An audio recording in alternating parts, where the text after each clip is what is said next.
জগৎ বিখ্যাত নদিয়ার শান্তিপুরের রাসযাত্রা আর সেই রাসযাত্রা উপলক্ষে এবার বিশেষ সমন্বয় সভা অনুষ্ঠিত হলো নদিয়ার শান্তিপুর থানাতে।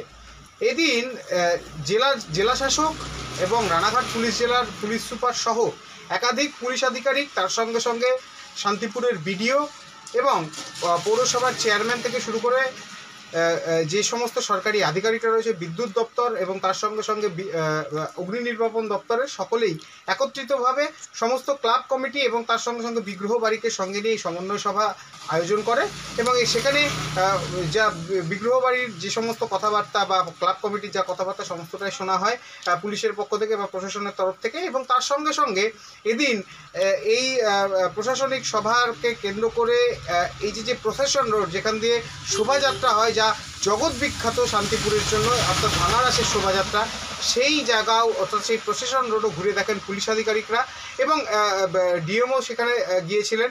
আর রীতিমতো শান্তিপুরে আর হাতে গোনা কিছুদিন তারপরে রাসযাত্রার শুভ আরম্ভ।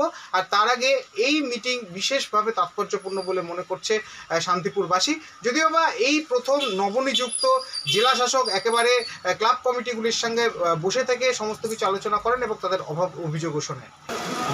বিগ্রহ বাড়ি এবং বারোয়ারি রাসের জন্যে, ভাঙা রাসের পরিক্রমার জন্যে তো খুব ভালো আমাদের ব্যবস্থাটা হয়েছে। আমাদের রানাঘাট পুলিশের সুপার আছেন, উনি অনেক ডিটেইলি এটা খতিয়ে রেখেছেন। আর যা যা প্রিপারেশন আছে আমরা সব করে রেখেছি, তৎপর আছি। কয়েকটা আরও সাজেশন এসেছি, ওইগুলোতেও আমরা কাজ করব।